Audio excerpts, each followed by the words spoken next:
The indigenous population I chose to do my report on was Matlacinco.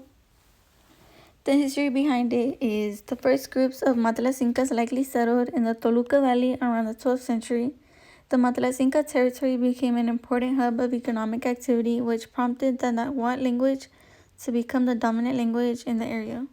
Since the Spanish conquest of the Aztec Empire, the Matlacinca group has lost much of their territory.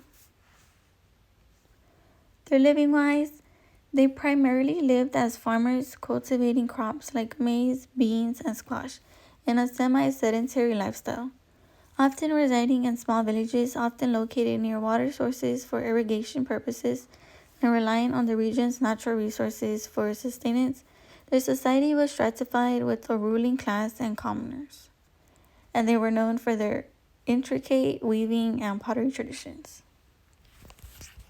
The tribes, while Matlacinca is often used as a single term, the area historically known as Matlacinco de Toluca Valley was home to at least four distinct linguistic groups: the Matlacinca, Otomi, Masawa, and the Nahua peoples, meaning there were essentially four tribes in total present in the Matlacinca region.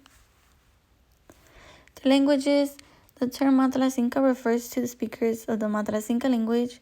In ancient, historical, and modern times, the Matlacinca language was spoken in the Toluca Valley of central Mexico, west of the Valley of Mexico.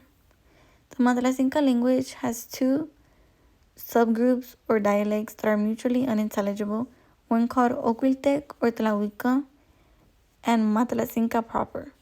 While originally one language, they are now removed that they are often considered separate languages. The Matlacinca is severely endangered and now only spoken by around 100, mostly elderly people in San Francisco, Oxtotilpa, and Oquiltec Tlahuica, spoken by between 50 to 100 people in Oquilan municipio in the villages San Juan, Atzingo, and Santa Lucia del Progreso. And then in this YouTube video, it gives you like of what their language sounded like. Tema tata mashiki kakharu katanho netom hu katanjeti neto tuwimu katanho neto tuwi karontu ba tinesa chibot manha kariyoti lo yabi tani kakwentu hewi katapi yabin sam. So it gives you an idea of how they spoke and what their language sounded like. The culture and religion: most Matlacincas are Catholics. The Matlacinca practice a synchronized form of Catholicism that combined Catholic traditions with local animistic rituals. Calixtlahuaca is one of the few ancient Aztec period cities where both the architecture and residential districts are preserved.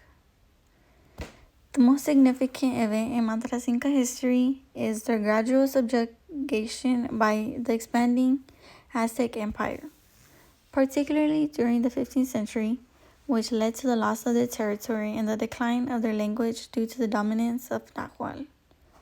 Their main area of settlement, the Toluca Valley, became a key economic hub under Aztec rule, further contributing to the cultural shift. And then these two were mainly the two photos that I was able to find. In the top left, it shows you of like more of their wear of what they would do for their culture. And then the bottom right shows more like